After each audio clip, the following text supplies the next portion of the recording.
It's time for the show that engages with people of the combat sports world. And now, presenting the reigning, defending, undisputed combat sports show champion of the world, Flash Knockdown! Welcome everyone, and thank you for joining me on episode 18 of Flash Knockdown with the #1 ranked UK and Ireland's amateur featherweight mixed martial artist and the reigning, defending, almighty fighting amateur featherweight champion, George Saint Staines. Welcome to the show, George. That's fucking weird, huh? Holy shit. What the hell was that all about? Thank you for having me. Thank you for having me. How was that nickname, mate? It was good. It was good. Yeah? I like it. I like the You style. like it? Yeah. Yeah, okay, I do. Brilliant. I worked very hard on that one. It was good. It was worth the wait. Excellent. So, George, thank you for making the time to come on the show, especially when you are in the middle of training camp for your first title defense in August. No problem, mate. It's just you got to do some stuff, and you got to do these type of things to promote yourself, help promote everyone, really. Absolutely, George. Absolutely. And George, before we go any further, please, could you give the viewers an overview of your MMA career, the gym you represent, and how people can find you online, please? Yeah. So I'm 6-0 as an amateur. Multiple kickboxing fights, grappling, wrestling, all mixed martial arts. I'd say I dominated all of them from the whistle, to be fair. Just get in, get out, apart from my last one. My Instagram handle is george.staines1. Just George Staines on Facebook. Was that everything? Yeah. Oh, my gyms as well. My gyms. So I currently train a couple places. Main gym being AVT, Danny Mitchell, Jay Fairness, all that. But obviously, me living in Hull, I can't get there all the time. So I have to train with my guys at home. So big shout out to Hit Squad Hull. Do me a massive favour, let me train at home. With Stu Graham. Sam Wilkinson will be joining. He's just in Oman right now, and he should be coming back. Sponsors as well. Regolex Fresh Foods, Wolves Engineering, Bricknell Schools Out, Bob's Green Clothing. All massive thanks to them guys. They helped me pursue my dreams, basically. Excellent. Thank you very much for that, George. No problem. George, we now move on to the next part of the show that I've called Flash Choices. Brilliant. For first-time viewers, I will ask George 10 questions with 2 possible answers. And George, you choose the one that best suits in a flash. Got it? Okay. Yeah, got it. All right. First one, George. So let's go. Yeah. Let's go. Let's do First it. one. 1-800-273-8255 or homicide?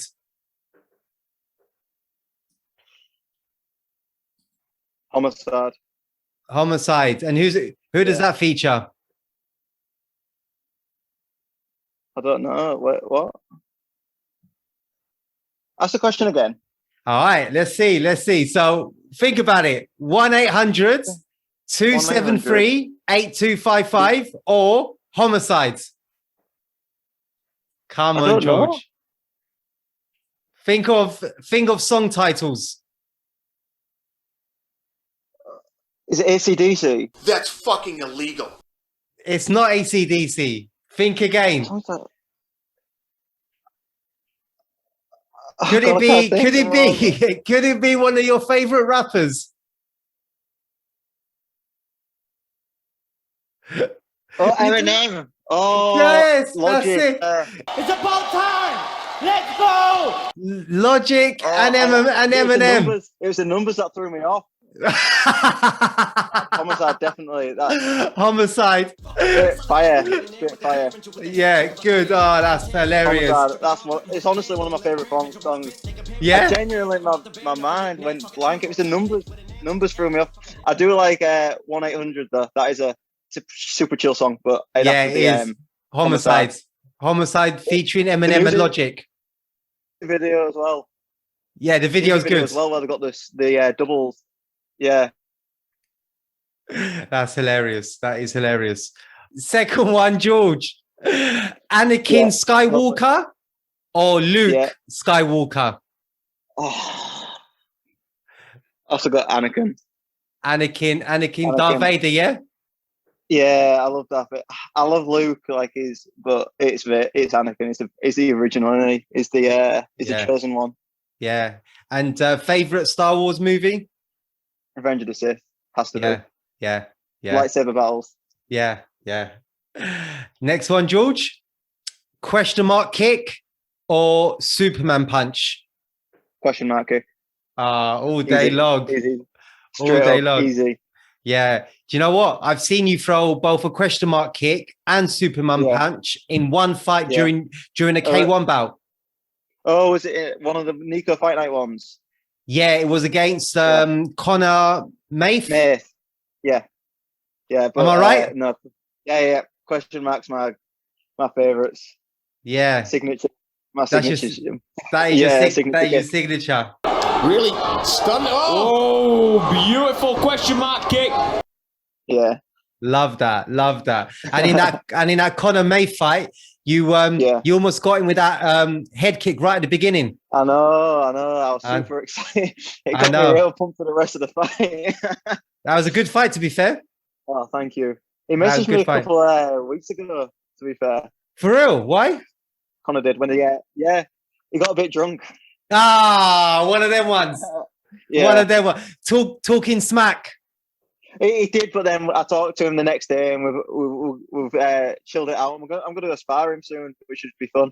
Yeah. What is he up to now? He said he's just been training. He said he broke his wrists.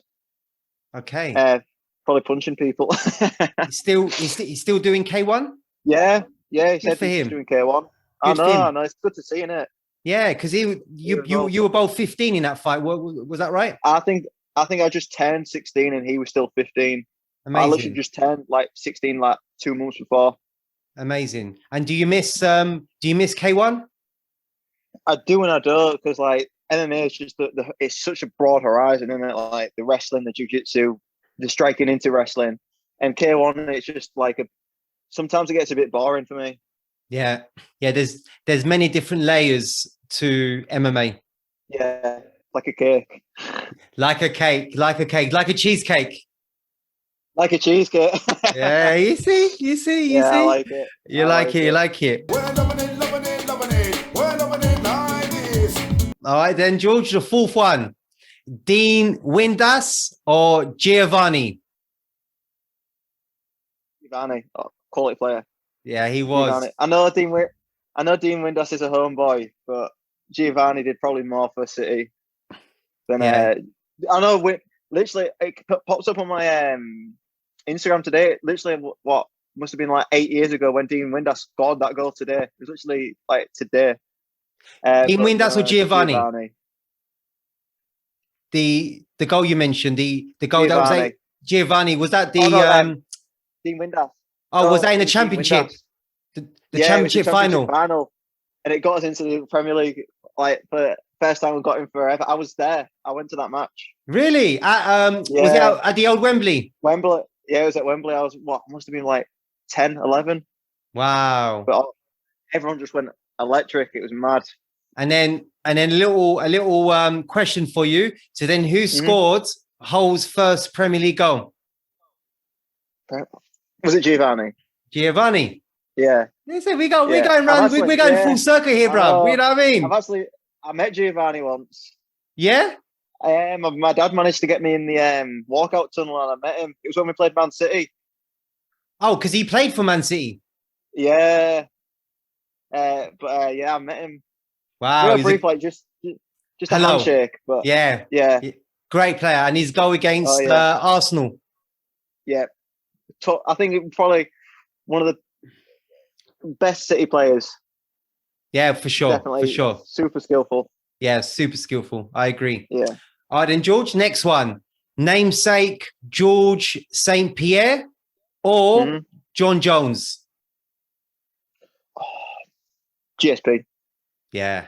Who's the GOAT? Is him or John Jones? I don't know. I'd say GSP because he never got done for doing performance and drugs. And John Jones got popped. Yeah, John Jones got popped a couple of times, so you can't really tell. Yeah, true. That's my reasoning for choosing GSP over John Jones. Yeah, I agree with that. More likable person. Hey, pussy, are you still there? For sure. Yeah, absolutely. Because he's, everyone loves GSP. Oh yeah, he's such a nice guy, isn't he? He is. Whereas John Jones is a bit of a polarizing figure. Yeah, he's a bit of an idiot. He is. But would you say that to his face? I would, but I know I'd get knocked out. Yeah, exactly. As long as you know that. As long as you know that. Yeah, it's gonna happen. I'm sorry. It's all right. You might be the number 1 ranked amateur featherweight, but not heavyweight. yeah, not light heavyweight. Exactly. No. Next one, then, George. Mexican foods or Caribbean foods? Mexican. Oh, that was a quick one. one. I don't know why. I like Tex-Mex, and I like burritos, fajitas, tacos, all that stuff. Good. Yeah, me too. Sound. Next one, George. The 9th of November 2019 or the 22nd of Feb 2020? The first one. November, yeah. Yeah. Okay. So what's the significance of that fight? When I won the interim title against Marlon. Yeah. It was just a good performance.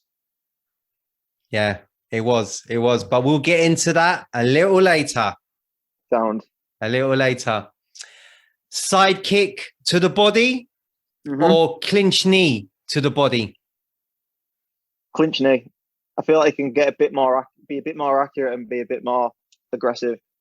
Yeah. And have you ever done Muay Thai? No, I've trained it, like, of course, but never fought it. Would be something I would be interested in doing.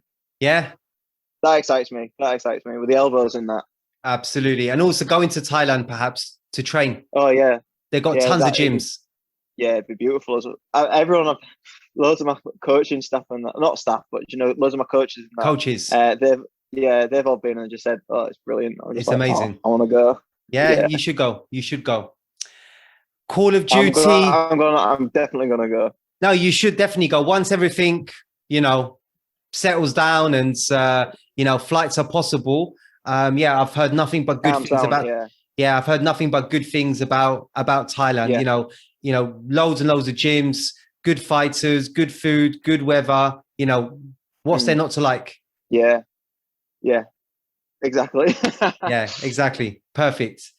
Call of Duty Modern Warfare or Call of Duty Warzone? Warzone. I'd say Warzone. Just because I like battle royales. I love that. And how good are you? I don't know how to put this, but I'm kind of a big deal. Are you good? Not bad. You're not bad. I'm all right. I'm not bad. I don't lose a lot. I lose a bit, but it's like I win a couple games. when I play.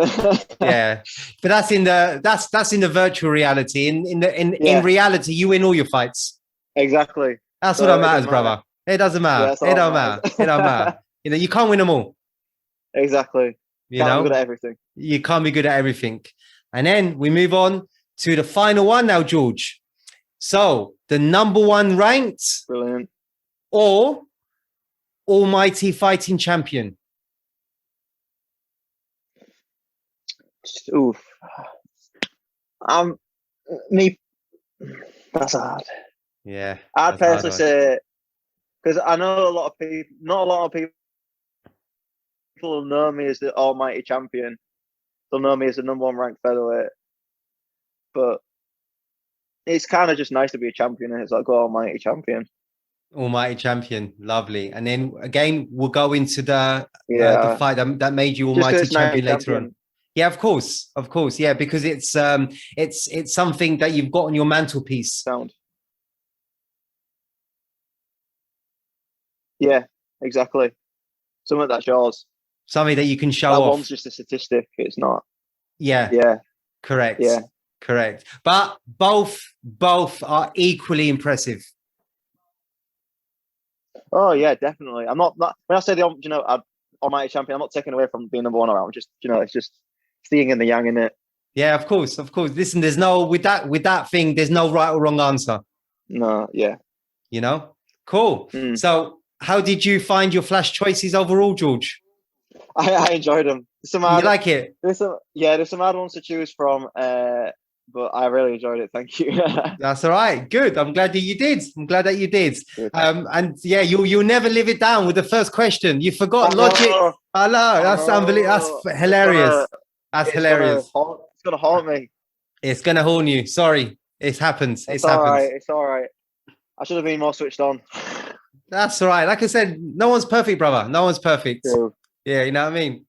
So nothing's perfect apart from your records. Exactly. That's all that matters. Exactly. So, George, let's now look at your MMA flashlights. And there's a lot of them. Starting with your debut in November 2018.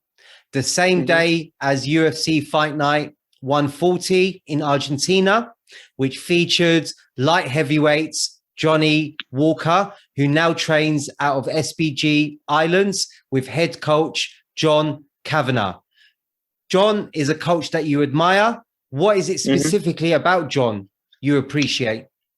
I just think he's got a good demeanor. Like he's not like, oh, I was McGregor's coach. I was I got him to where he is. It's just that he got him. He stayed humble and like the book win or learn. That saying is one thing I live by. You don't lose, you learn. You get better with your losses. And like I watched some podcasts with him and he talks about when he's in fight camp, they're just they'll focus a lot on developing the fighter skill set instead of like focusing on what their opponent's going to do. So like they'll mold the fight set their fighting style a bit more to suit it instead of just changing it fully. So you might get like a real traditional style boxer going in against someone like real long. So the boxer has to change it up a little bit. But like Kavanagh, play to his advantages, which is one thing I really like. He values his fighter skill sets, which I think is really important. And he has good relationships with his students. Yeah, absolutely. And George, your MMA debut was at AFC 10 in York versus Callum Candela, a fellow debutee who was not your originally planned opponents. There was no feeling that process as the fight began, and it resulted in you locking the guillotine, bringing memories of the choke you sunk on Marlon to win the interim almighty featherweight title. And in the same venue, almost 2 years to the day later. Yeah. If I would have told you at that point you would win your next 4 fights by submission, would you have believed me? Not a chance. Not a chance. Crazy. No, I thought I'd got some decisions or knockouts or something like that. Not submissions. Unbelievable. Yeah, unbelievable. It's funny. Very, very. Yeah, given your backgrounds. Yeah, it's crazy. Yeah, I would have not believed the word you said. Yeah, because someone looking at your records would assume, and without knowing you, and I've heard some people refer to you as a grappler, and I'm like, he's not a grappler. No, I'm not. Yeah. I think it's funny when people refer to me as that. Yeah. Just playing the game, innit? Correct. So coming back to the fight, you absolutely overwhelmed your opponents in that first round with your relentless pressure. Is your high work rate a big part of your game and also success? I wouldn't say I rely. To say I rely on it is foolish, because like you can't rely on that. But yeah, I'd say it's a big thing, because like I know I can go forever. I won't stop. I just know my engine's too good, and I know they will, because the pace that I can put on people is sometimes ridiculous, and I do feel like it is a big part of my game. Yeah, good. The punishment to your opponent continued in the second round, and there were moments even before the ref put a stop to it where it perhaps should have been waved off. I guess that's a satisfying performance for you to watch back. Oh yeah, it is one of my favorite fights to watch back. I like every bit about it. It's just no offense to Callum or because I've talked to him as well recently. He's a great kid, but it was just violent. It was just violence. It was. And I did really like that performance. I was the only one not to get because we had a couple guys on that fight night. I was like the only one of our guys not to get like a knockout or a submission, and I was gutted. I got a TKO instead, while all them got submissions and knockouts. Wow, he's a tough competitor. Yeah, he was so tough. Yeah, he was in it. He was in it big time to the end. To the very ends. Yeah, he was tough guy. Much respect for him for that as well, because he didn't. Even the first round, didn't have to come back out because he was. No, it was. I put some damage on him in the first as well, so respect for him even coming out in a second. 100%. Yeah, no, 100%.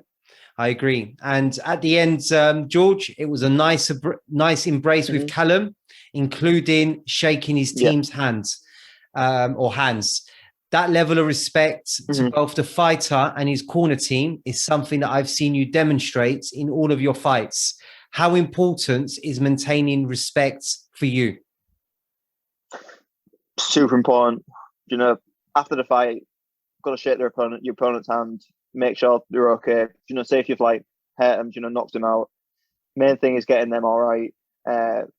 Celebrate, when they're all right. Obviously, you can get caught up in the moment, and then when you come back into it, you're just like, okay, it needs to be all right. And shaking my teammate, not my team, sorry, his coach's hands, and that's important because you're showing respect in it. I've just beaten your guy. Let's just be all right about it. There's no need for animosity.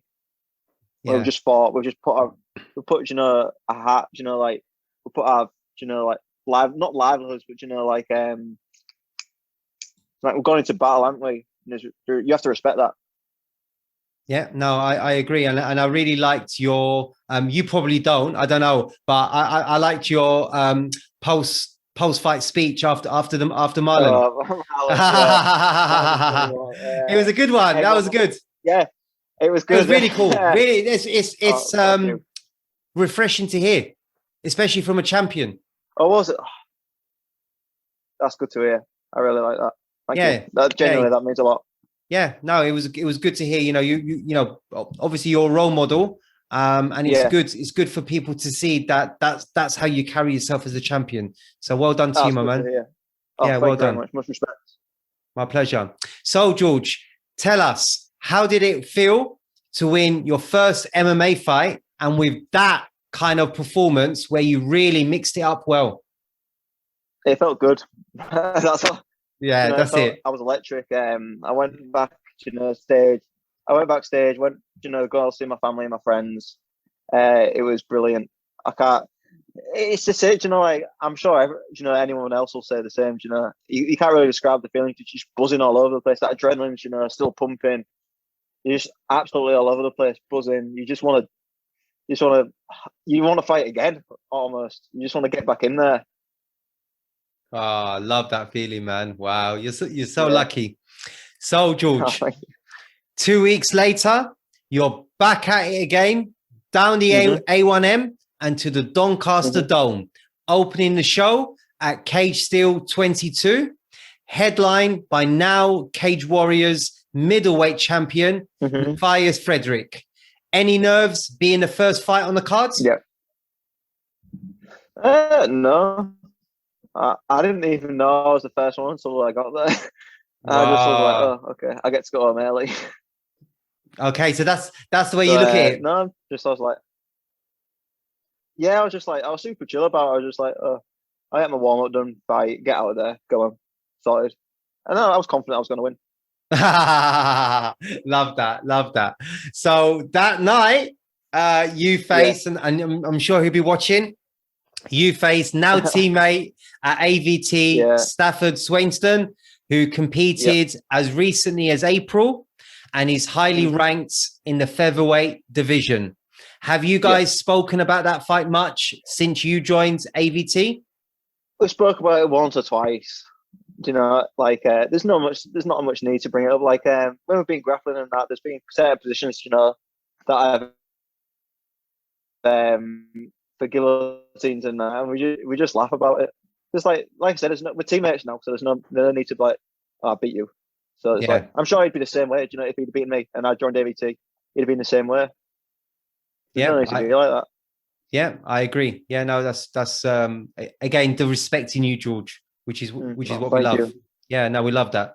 So this is a good opportunity for me to ask George why you left Fight Ministry in Hull and moved to AVT in Leeds. So I'd progressively been going to AVT with you might know Sam Wilkinson. You know Sam Wilkinson? Yep, he works in the UFC gym in Oman. Yeah, he was going. This is going back quite a while. He was at AVT, obviously under Danny's wing. So Sam said, just start going to AVT, you know, to improve your grappling, wrestling, striking, and that. So I was like, okay. So I went over with Sam a couple of times. I just started ticking over what going there, and then Sam and she was like, George, you're gonna have to just go to AVT mainly because we haven't got the bodies here to, you know, because I was developing that quickly, and we're just like, we'll train with you, and you know everything, but you're gonna have to represent, you know, fight under AVT just because we haven't got the bodies here for you. Wow. So it was Sam who suggested that you should move to AVT to improve and level up. Yeah. Wow, that's amazing. Yeah, it was just a level up because, like, obviously, Sam can't give his time to one person because when you're a part of a team, it's just everyone needs a fair slice, don't they? Yeah, and a fair chance. Yeah. So Sam just started to tell me to go to AVT, so I did, and the rest is history. Some might say. Yeah, the rest is history. So, can you also explain then, George, what it's like to have AVT head coaches Danny Mitchell, who fought for both the UFC and Bellator, and also Jay Furness in your corner? How are they similar and also different from the likes of Sam, Josh Turner, and Stuart Graham when you were at Fight Ministry? So when I had Josh in my corner, he was just, you know, like the third corner man. He was like the not water boy. He kept the time, and you know, he was good though because like he has a good knowledge of jiu-jitsu, just Josh. Yeah, he's a purple belt, isn't he? Yeah. So if he saw anything, he's always good in the corner because he'll pick up on things that, you know, Stu and Sam might not. So he's good to have in the corner. Stu keeps everyone really calm before the fights. He runs a good warm up. You know, makes good simulations. And Sam's just Sam. He's just like all over the place, but not in the same breath. and then Danny. I ain't had Danny corner me yet, but obviously I do my camps with him and that. Jay did though, didn't he? In your last fight? Yeah, Jay did. Jay's just super calm all the way through. Like I didn't have Stu in my corner last time because I think he was at a wedding. I'm pretty sure he was at a wedding. But Jay was just super calm. Like I just remember when I was on top of him in certain positions, she said Jay shouting certain things. I was just like, I did it, and it was like that worked really well. So a really good corner man. I ain't had Danny yet, but when I'm training with him and that, it's just a good voice, you know, good person to have around because like his knowledge and input's brilliant, top notch. Yeah, and is he planning on who's going to be your corner in your first title defense? So I don't think Danny's coming to this one. Jay will be, Stu will be, and Sam will be back for that one. Sam's coming back to Hull. Wow. Yeah, so I'm very looking forward to that. Wow. It's important to have continuity in your corner team, rather than sort of new mixing it. Yeah. No, you want the same people. And you want to build them relationships with them people. You want them to know they know you. You know, like, so if you're like not doing something, or like you're not walking properly, or they see something and they'll be like, "Oh, are you all right?" And just like, "Nah, I've ruptured my knee," or something like that. Correct. Obviously, that hasn't happened to me, but you want them to be able to just see them little body language signs and see if there's out wrong with you. Correct. Yeah, that is vital. That's vital. Yeah. So on paper, the fight versus Stafford promised to be an exciting stand-up battle. Were you surprised that he went for the takedown so early on in the fight? No and yeah. Oh, so, okay. So I know. So because I've seen a couple of his fights, the 2 MMA ones. I think he both finished them. I think he both got rear naked chokes in them. So I was like, oh, he might have a good ground game, so he might shoot a double leg or grab a single. And then I was surprised because I've been told that he was a really good Muay Thai fighter. Been to Thailand and that. So I was like, oh, he might shoot, he might not. And I was just prepared for if he was. I wasn't expecting it to happen so early on. No. I will admit that. Yeah. No, I was expecting it to be a bit later on, maybe the shot. Maybe, I was expecting, my range to be a little bit too much. Him to like throw, like a quick 1, 2, 3 and shoot a double under my arms. I was expecting it not like 10 seconds in, maybe, like a minute, 2 minutes in. Exactly. But because of it, I got the finish. It looks good on the resume, doesn't it? It looked very, very good on the resume. So you reacted extremely well to the takedown, catching him in a guillotine, which literally put him to sleep.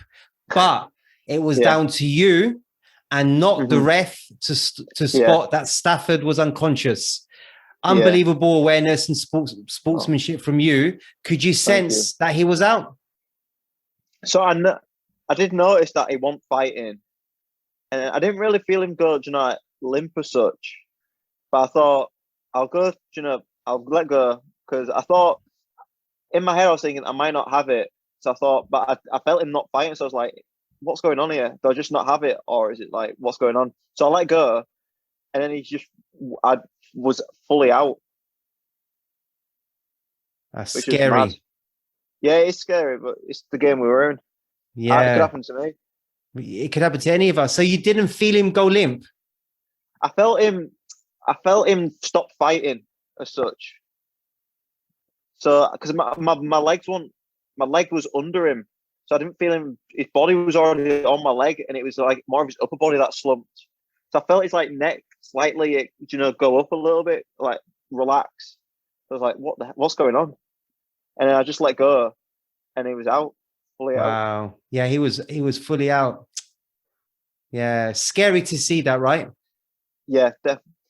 Like I know I celebrated afterwards. I don't think you can see it much in the video, but I did celebrate. But then I was like, I came back. I was like, I was just concerns. I just wanted, and I went in the back and that. Afterwards, shook his hand to make sure he was all right. Just sportsmanship, innit? I'm sure you did that. I'm sure you did do that. Oh yeah, I did. Yeah, I'm sure. Yeah, thank you. Yeah, I'm sure. So, George, we now enter 2019. Would you say that was your best year, not only in MMA, but also in combat sports in general, as you picked up and defended a boxing title, won a gold medal at Empire Grappling, and gold at a wrestling tournament? Did I miss any other gold medal or belts? There might have been one other gold at Empire. Okay. One other, maybe. Right. Because you won it in the in August, right? I did one in April. After I fought Bartek as well. Yeah, I did one in April and then I did one in August. Yeah, I did one in August as well. Yeah, and then you won the wrestling one in November. Yes, just a couple of weeks before Marlon. That's right. Yeah, that's right. Yeah, so it was a fun year. Yeah, so it was a good year, wasn't it? 2019. I think I competed 10 times in total last year. 2019. Yeah, in all disciplines.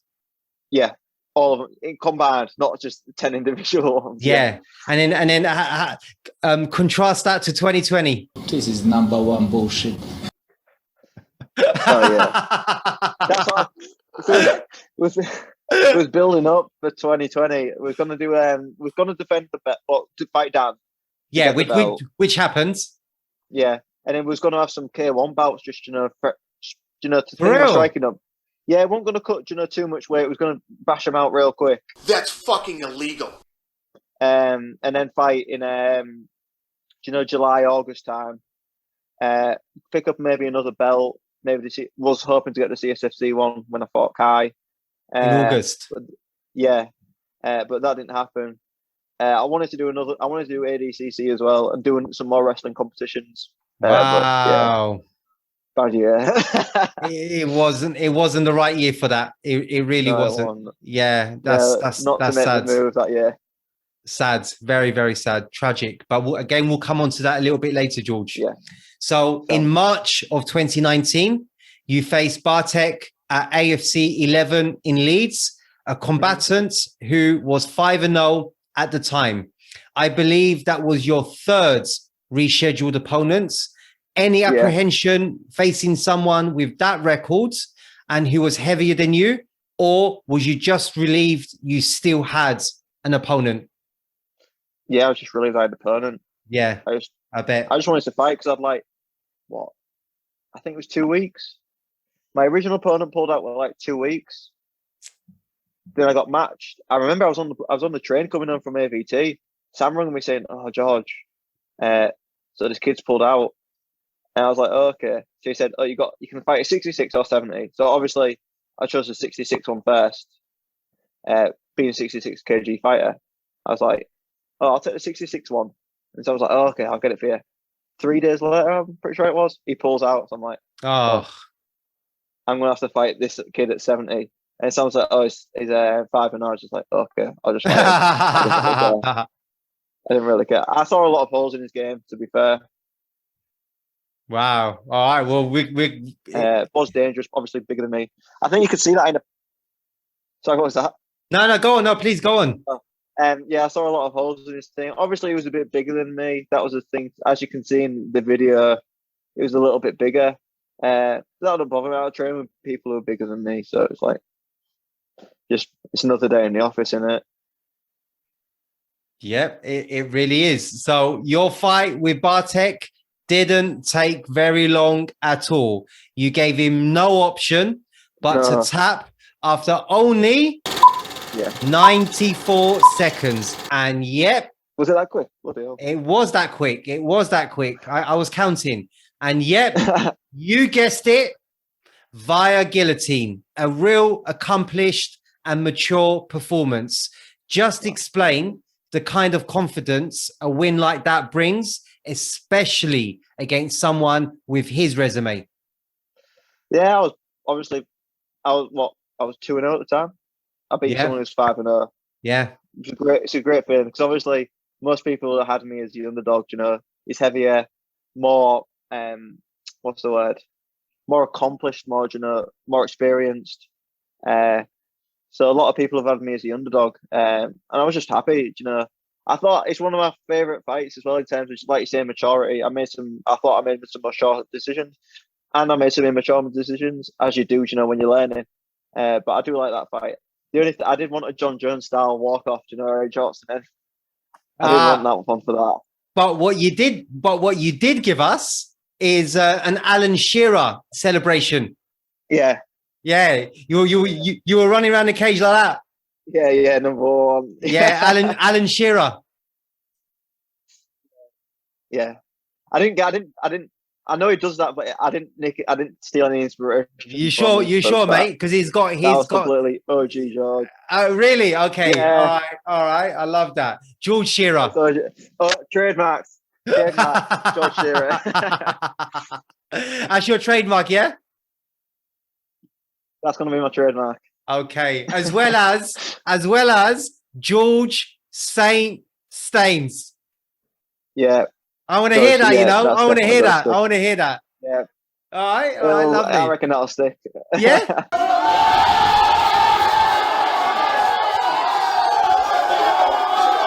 Good. Come on, guys. Come on, guys.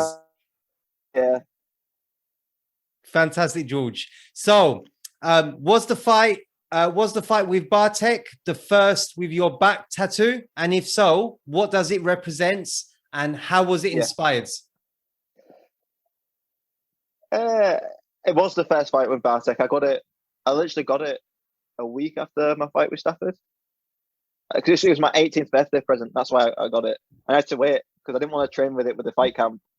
So I was like, oh, I'll just wait till I thingy. I was a massive fan of Conor McGregor at the time. Not so much now, because Conor was doing big things back then, but not so much anymore. But I like his, spinal bit. I was like, I want to get a spine tattoo, but I don't want it to be copy. I don't want to copy it. I want to be original a little bit. So I thought I'll get a skull, and then I'll ask the tattoo artist, what she thought would look cool, and she just said, I'm really good at doing rope, so she just did some rope, and I'm gonna get a crown added to the skull eventually. I'm gonna get quite a few bits on my back. I've got a lot of fans for tattoos. And was that your first tattoo? Yeah, it was. Really? Yeah, that's quite a big one. That's quite a big one for your first. Yeah. Yeah, as in say, because it goes down. The woman said. She said to me, yeah, the base of my neck to the pretty sure a couple of near the last vertebrae of my spine. Yeah, she said, "Are you sure?" I was just like, "Yeah, just get it done." And it's weird because like you don't like the pain. You don't like the pain necessarily when you're doing it, but when you finish, you're like, "Oh, I want to go back." It's a super addictive pain. Yeah, and I think it is anyway. I personally think. No, I've heard a lot of people say that, and I have to ask, what was your parents' reaction? They bought me it. No way. Yeah. Oh, so they bought you it was a birthday present from them. Yeah. Wow, you got cool parents, man. You've got cool parents. Thank you. I'm sure they'd like to hear that. Wow, some parents, lovely. Because normally people at your age, you're hiding that tattoo, but your parents actually bought it for you. That's amazing. Yeah, that's pretty cool. Not that it's a good thing. I twagged college to get it, and the actual teacher that I twagged college for saw me getting it. He walked past the studio and he saw me getting it. But it was actually super cool about it when I had my next lesson with him. He was super cool about it. Wow, that is some story. That's hilarious. That's hilarious. Wow. Okay, so George, we now move into the summer of 2019 and to the night where Jorge Masvidal did to Ben Askren at UFC 239. You faced another unbeaten prospect in Bronson Price at Almighty 13, who was also submitting guys for fun. How much were you looking forward to this one, especially with the amount of friends and family you had in attendance? I was looking forward to this one, I will admit, because another big jump up, 3-0, 7-0 guy, combined record of 10-0. It looks good, doesn't it?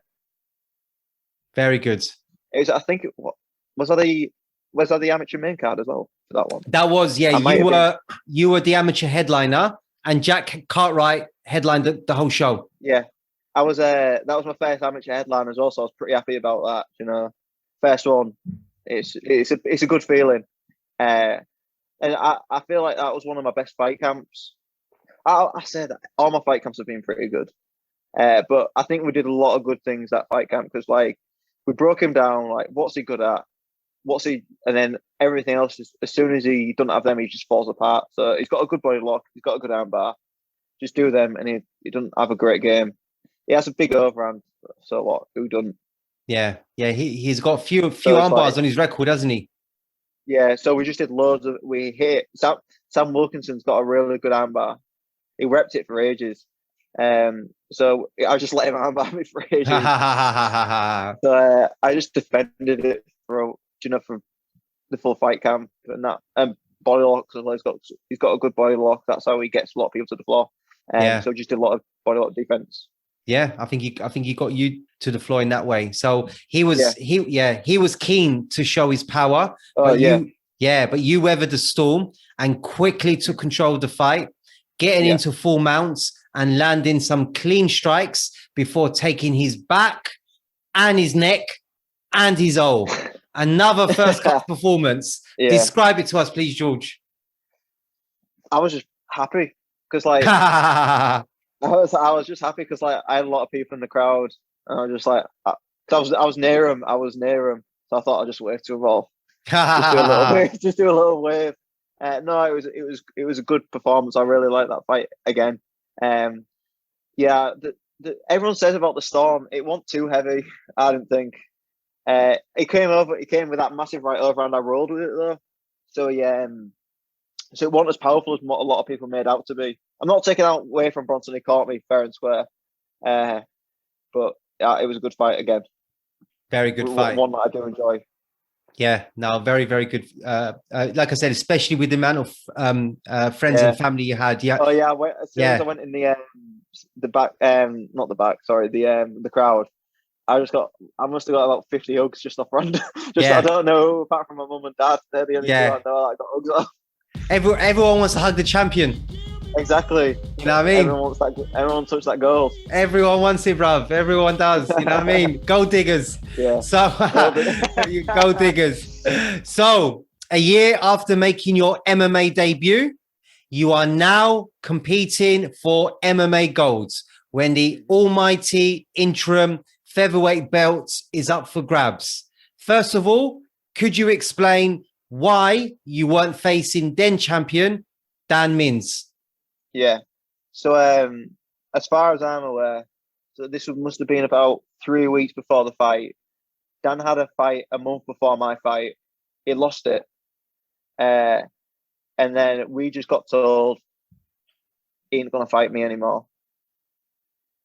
And I'm assuming he just didn't want to fight because he lost and he didn't want to fight for a title after a loss. It makes sense. It might not have been in the right headspace. Who knows? And then all I know is I'm in town, Hull City Centre, just pottering around, and then someone just said, "Oh, Marlon, Dan's out." And he says, "Oh, okay, who am I fighting?" And then he says, "Oh, we're trying to get you a opponent now." 5 minutes later, I get a ring. "Oh, you're fighting Marlon Jones." I was like, "Okay." I was just like, as long as I have an opponent, I don't mind. And did you know who Marlon was at the time? So I know. I was like, where do I know that name? I was on the phone to someone. I was like, where do I know that name from? I was like, oh yeah, he's fighting for the Almighty Bantamweight Championship 2 weeks after me. So I was like, oh, okay, I'll just fight him. Okay, so and that's then everyone started to tell me he's good. So I was like, oh, okay, I'll just perform well. Right. Okay. So as you say there, George, you were pitted against highly rated and #1 ranked amateur bantamweights Marlon Jones, who took the fight again, as you've just explained, on short notice and was scheduled to compete for the almighty bantamweight title only 2 weeks later. Given he started life as a flyweight, were you surprised he accepted the fight with you?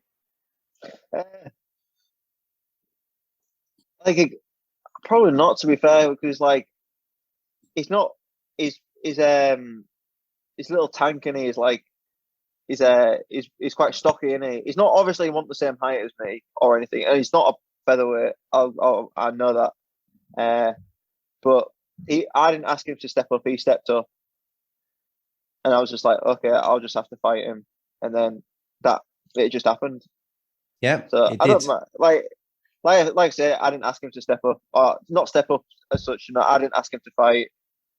It just happened, and he wouldn't have took the fight if he didn't think he could beat me. So true. That is very true. So he said in an interview that you surprised him when you went straight in for the clinch, as he was expecting you to strike. I also read that you felt you executed your game plan perfectly. So what was the game plan against Marlon? So it was to clinch up with him quite early on. Because we knew it was one thing that we knew he might have over me. Not necessarily have over me, but we know he's going to be very springy. It was like, nullify that first round, get it out of the bag, and clinch with him. Because I knew I was going to be bigger than him. Get him tied on the cage, get him tied in the clinch. So when he's on the feet, when we're striking with him, he's less springy and less in and out of range, so I can hit him easier. And I feel like I executed that very well. You did. And the opening minutes of the fight reminded me of your fight with Bronson, as Marlon also tossed you down to the canvas. Yeah, with the hip tops. Yeah, that's exactly right. But your work rate prevailed once again, managing to get straight back up, pushing him back onto the cage and letting him feel your weights. As he went for the double leg, he trapped himself in your guillotine, and moments later, he went to sleep. An incredible moment, and one that reminded me of John Jones's guillotine versus Machida at UFC 140. You were clearly happy and ecstatic. Describe the emotion you were feeling. I was buzzing. I don't know why for that fight. I really don't. I suppose the cancellation of Danny and then to Marlon, I was just glad I got such a good finish, and I got the John Jones style finish that I wanted for a while. Obviously, watching the video, Neil Hall told me that when Marlon went down, he headbutted us or kneed his head. So as soon as I was like, okay, I'm just going to make sure he's all right. Yeah. Again, scary moment. Yeah, very scary, because it could have been. Luckily, it didn't. Not to my knowledge, it didn't cause any damage to him, which is good. Yes, which is good. And again, it just goes to demonstrate, no matter what level, amateurs, professionals, what have you. Oh yeah. You don't play MMA. No. You play football, you play tennis, you play golf, but you don't play MMA. No, it's too dangerous to play. Yeah, that's what I'm saying.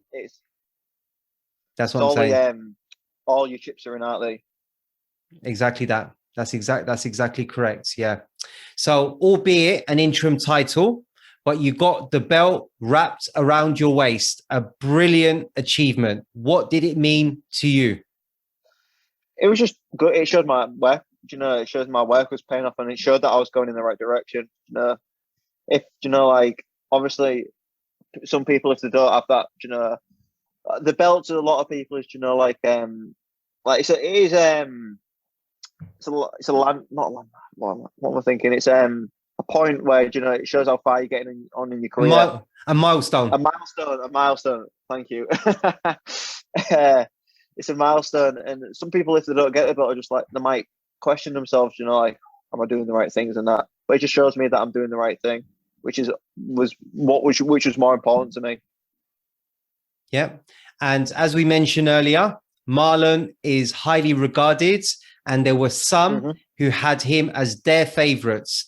Beating him, taking the belt, and moving to 5-0. Also saw you move up the rankings and to that number one spot, which you still occupy. What was your reaction to that? Yeah. So the topology gets done every Thursday. Thursday, Wednesday, I believe. So I was like, I checked the day after immediately. I was just like, they haven't changed yet. So I was like, I was checking every day of the week, and then the one day I forget to, I was like, I didn't take topology today. I was like, I'm number one. And I rung my dad on my phone. I was just like, Dad, I'm number one ranked in the country. And he was just like, what? You really are? He was more excited than I was. That's class, man. That is class, because there's I think at the moment there's 390 active amateur featherweights. Yeah. And you are number one. Yeah. It's a great achievement. Yeah.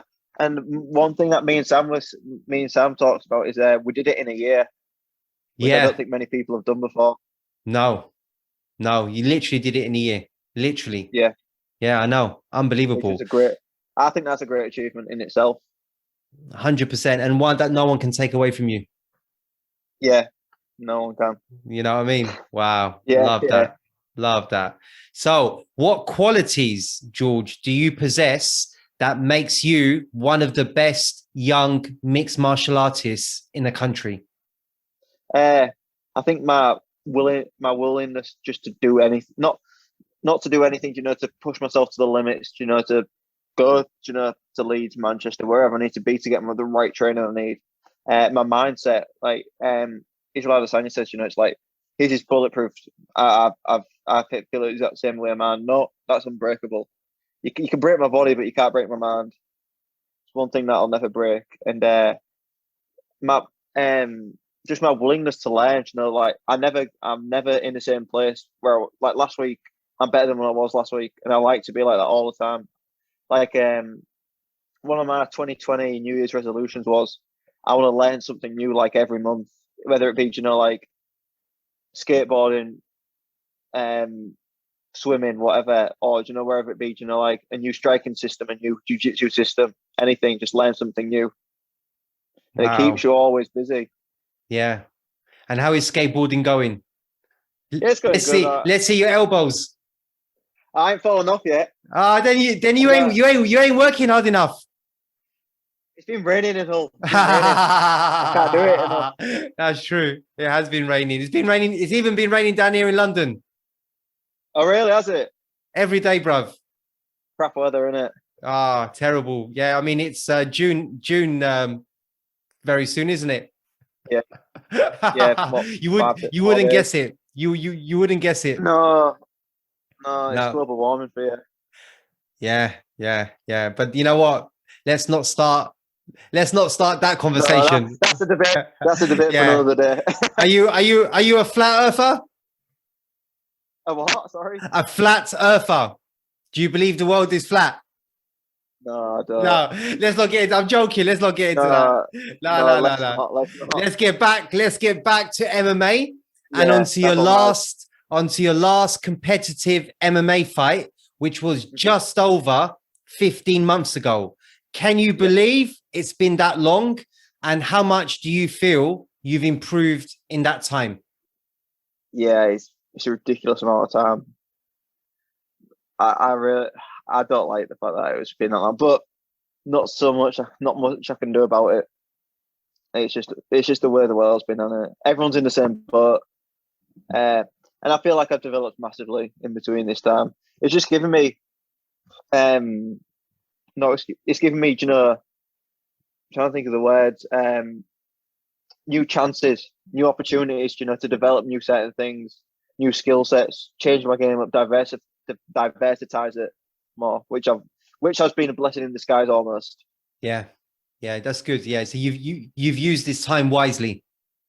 Yeah, well, there's no point just sitting on my ass for playing Xbox, playing COD all day. What's the point? It don't get me anywhere.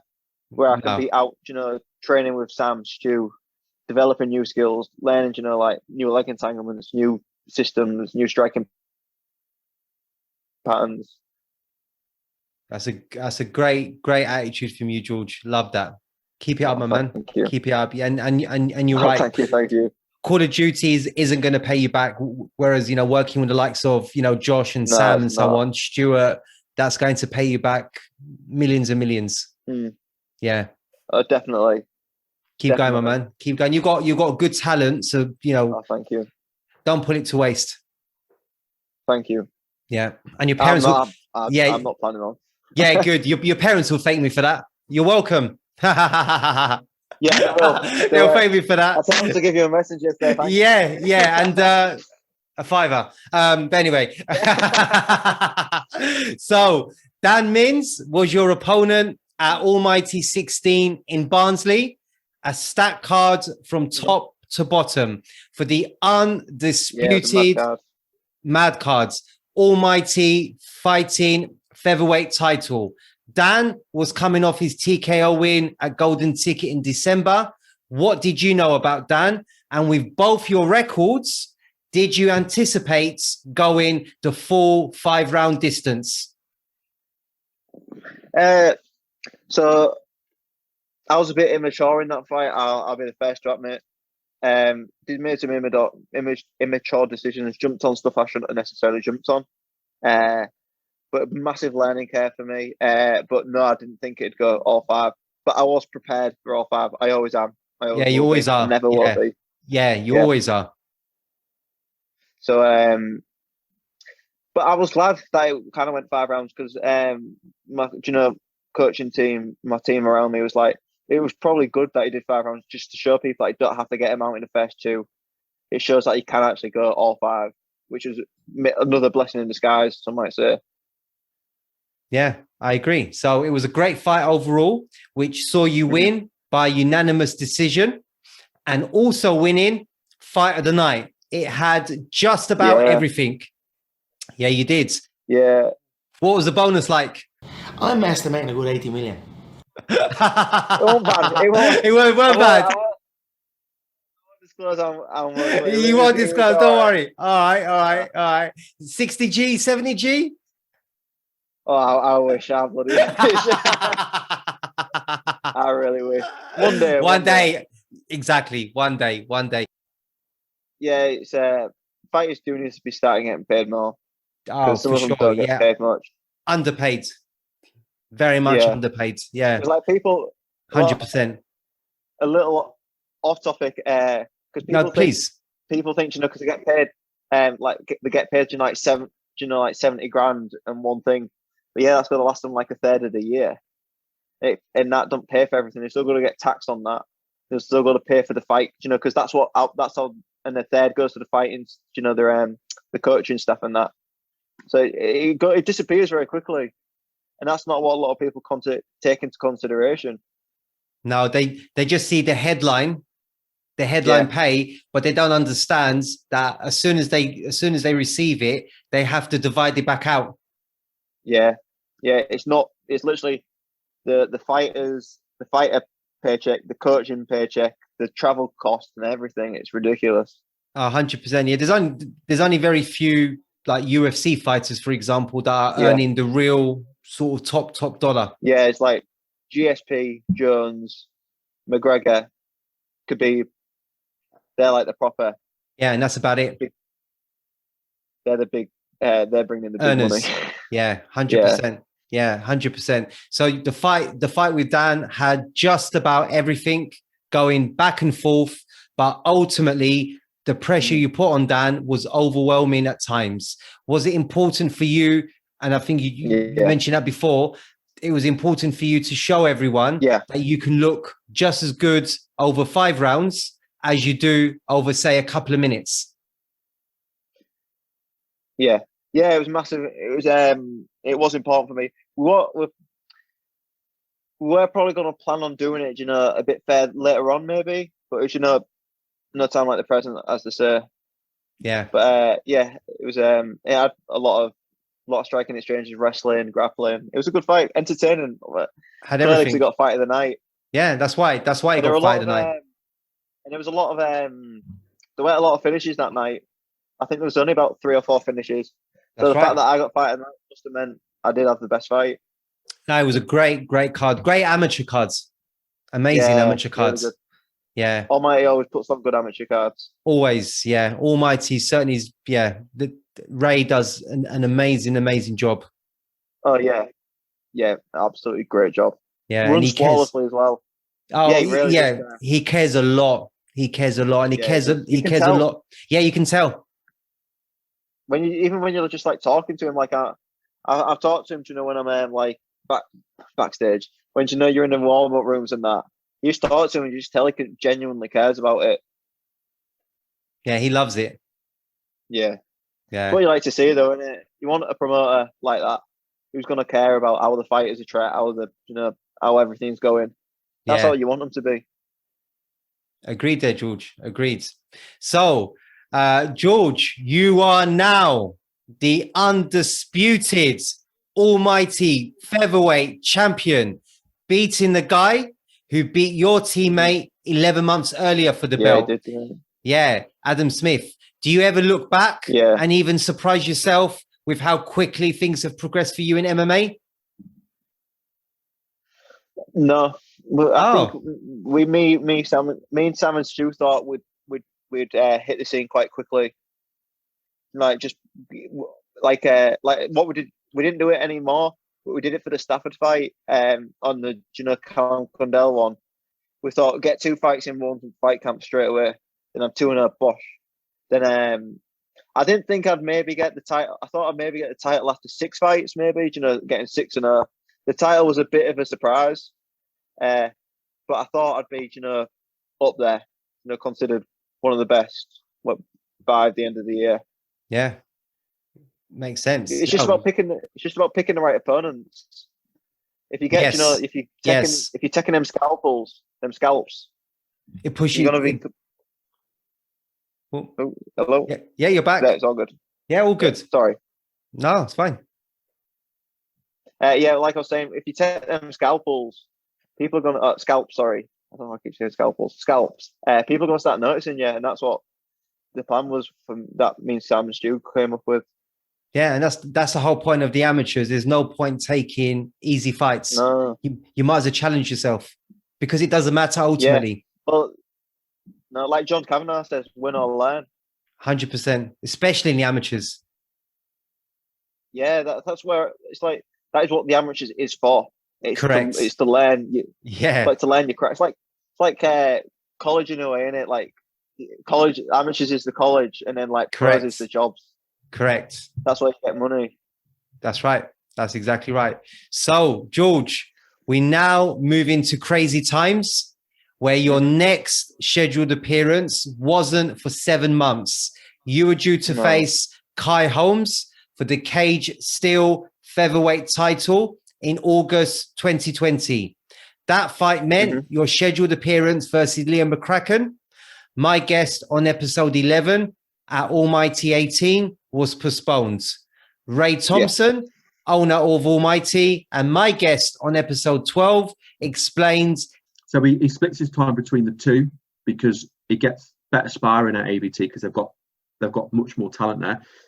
So obviously part of that is his matches get booked now, some through Fight Ministry Hall and some through CSFC, so some through Danny Mitchell. So because George had fought on our show previously, he was due to fight on CSFC for their title. That, of course, got scrapped because he was going to do that fight and then come and fight on our show to fight Liam. So when I rescheduled the Liam fight, it was kind of agreed with Stuart. That was fine, all done. But at the same time, he'd already had an agreement that George had made with Danny that Stuart was kind of like a bit out of the loop, that he was going to be fighting on the CSFC for their bout. So Stuart had to ring me up and say, look, we've double booked him. He was due to this one. We've already committed to this. It's not fair. And I said, obviously I was disappointed, but I said, that it is what it is. That's fine. Can you set the record straight for us, please, George? Yeah. So I'd been double booked against Kai, and then I got the call from Stu saying I've been booked with Liam, and I did the same thing for Almighty. So I got double booked for the before, and I chose to fight an Almighty because I got my match on Almighty first. But I got matched on Cage Steel first, and then it was Almighty. So I can't just. My thing was, if I got matched on you first, I'll fight on your show. So I was like, I said to Ray, I did it for your show. I pulled out of CSFC to fight on your show, and I just doing the same now because I said I'd fight on their show first. I won't duck in or anything. It just is what it is. I know it's maybe seemed like that, but I genuinely wasn't. Yeah, because Ray believed that you should have stuck to your fight with Liam, as you and him represent the two best featherweights in the country. If it was your choice, what would you have done? I just stuck to my gut. I felt good with the decision I made. I knew me and Liam would fight. It didn't really matter when it happened. I wasn't ducking him. You can say I was. Anyone can say I was. I wasn't. That's not me being, being horrible, or I wasn't ducking him. I wouldn't duck anyone. Like I said, amateurs, you learn. Yeah. It didn't really matter now. Neither of the fights went along. So True. Yeah. Neither happens. No, neither of them happened. But I get why everyone was curious. But now I'm fighting him, so Okay. So if you haven't guessed by now, George will be facing Liam in August at Almighty 18 in Barnsley in what promises to be a real barn burner. This marks the third attempt in putting this particular fight together. The Khabib versus Tony Ferguson of the featherweight division. Bearing in mind, Liam has a fight scheduled in July.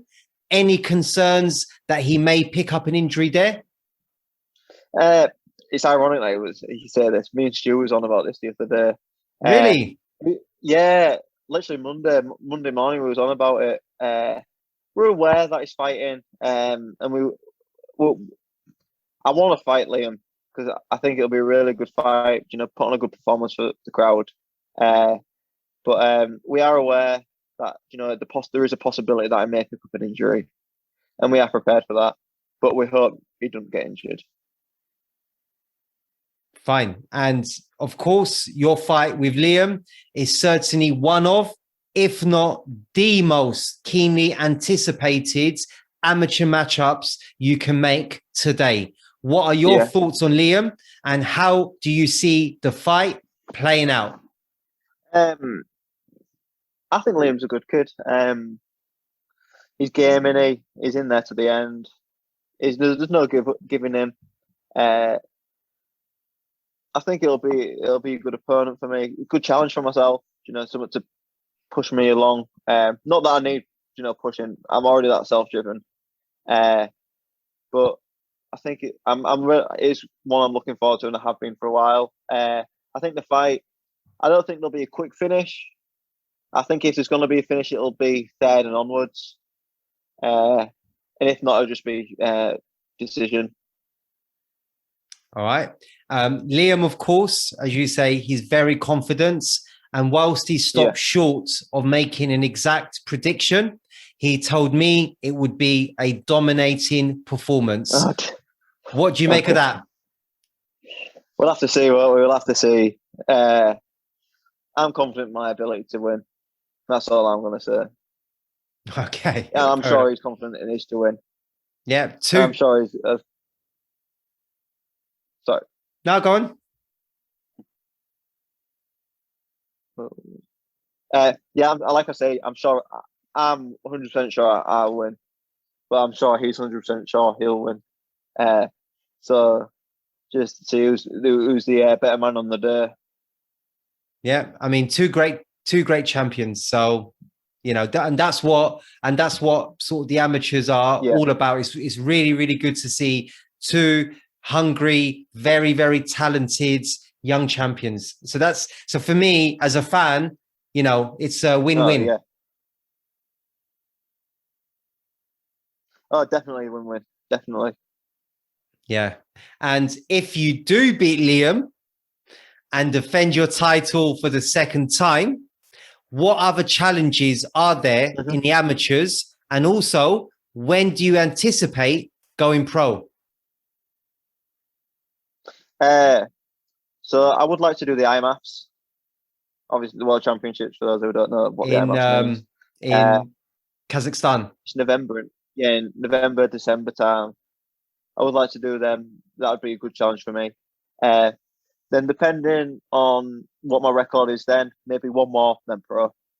Okay. And at what point, I'm probably more of a question for Danny, but at what point do you have to sort of because obviously Danny's been a coach on the IMAFs. Yeah. So at what point do you have to sort of register your interest, shall we say? That's something you need to do now? I'm not sure. I've been talking to ironically Stafford about it. Me and Stafford want to do it together. And we're gonna talk to Danny next week. He's going to Sweden this week to corner Tom Crosby. Yeah. So I'll talk to Jay. I'll see Jay tomorrow and have a word with him about that as well. Yeah. No, good. It'd be good to see both you and Stafford on Team England. Yeah. Stafford's facing. Well, he's fighting for the featherweight, the golden ticket featherweight, though, isn't he? Yes. Yeah, I saw that. Yeah. Yeah, that's a good card. To be fair, really good cards. Yeah. Very good cards. I've been hearing a lot of stuff about that golden ticket. Yeah, very, very good card, I have to say. Very impressive amateur card. So yeah, I'm looking forward to that one as Good well. to hear. Yeah, very good to hear. So George, before we look at your flash fives, how would you rate the quality of the UK amateur scene and any upcoming prospects at your gym that we may get to hear about in the near future? I think the UFC, the UK amateur MMA scene pretty rife right now. There's some good kids coming up, and definitely keep your eyes open. And Matt, do you mean AVT or Hull from Hull? Oh, either Or or. both? Both. Either or. Yeah, please, both. You've got one of my close friends, Joe Fields. He fights an almighty. He lost his last fight, but don't write him off. He's a good little fight. He's a good little fighter. From AVT, most people know the AVT guys. You got Stafford. Most of them have gone pro now. Yeah, Louis, Kieran, Louis. Yeah, they've all gone pro. So it's just True. Me and Stafford are mainly the only two amateurs that are Still there. Yeah, I hear you. I hear you. Makes sense. Okay, well, thank you very much for that, George, and I'll certainly keep an eye on those or on them. So the final segment of the show is called Flash Five. George, I will ask you the following 5 questions, and simply you give me your best answer. All good, bro? Mm-hmm. Yeah, all good. All good. So number 1, George, who would you love to compete against, either dead or alive? Max Holloway. Ah, that's my guy. That's my guy. Yeah, I love Max. He's my favorite. Me too. Like to fight him. That's my favorite fighter. He's spectacular, isn't he? He's brilliant. Love Max Holloway. Dominance. Incredible performance. Yeah, that guy is something special. Oh, definitely. Yeah, he is 100%. Good answer. Love that answer. I've been waiting for someone to say Max Holloway. You're the first one. Really? You're the first one, man, to mention Max Holloway. My favorite fighter, man. So yeah, it's out there now. It's out there. It's out there. So your ideal way to finish an opponent? I'd like a head kick KO. Question mark kick KO. Yeah, it just looked nice on it. Just like a little whip. Just a little whip up and it was a bang. Bang. It looked pretty nice. It would. That would be a highlight reel. Oh, definitely. The best combat sports fight you've seen? That I've seen? Yeah. There's a couple. There's like I'd probably have to go to Rory McDonald and Robbie Lawler. Absolute banger. Number two, obviously, because they fought twice. I assume you mean number 2. Oh God. Yeah, obviously, number 2. Yeah, the one for the title. Yeah, where Rory breaks his nose and like he can't see properly. That has got to be one of my favorite fights as well. That's definitely up there. Insane. Superb, isn't it? Insane. Superb. Yeah, and the thing that always gets me about that fight is the first round and a half starts off really like slow, non-eventful, and then it just goes. It's a red mess. It just goes crazy. Yeah, they just go. Yeah, wow, good answer there. What superpower would you choose to have, George? Can I choose the Force? Of course you would. Of course you would. Being a Star Wars. Of course. Good one there as well. Should have known. And then the final one, George. The best finish to a fight you have seen.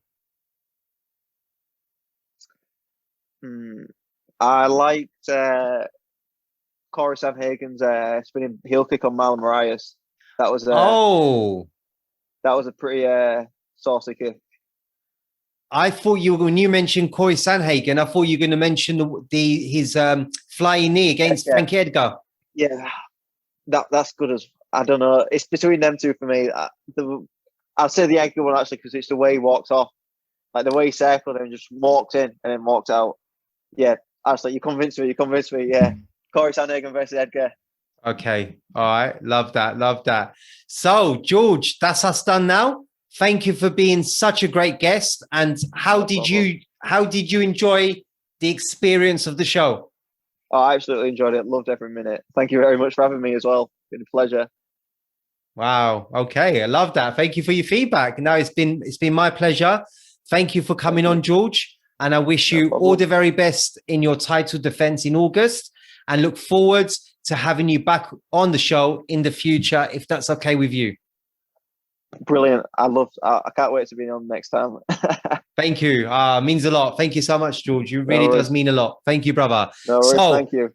You're welcome. So thank you to the viewers for joining George and I on episode 18 of Flash Knockdown. And in the words of Bruce Buffer, the show that engages with people of the combat sports world. Thank you to everyone, and thank you to George. No problem. See you later, guys. Thank you, George.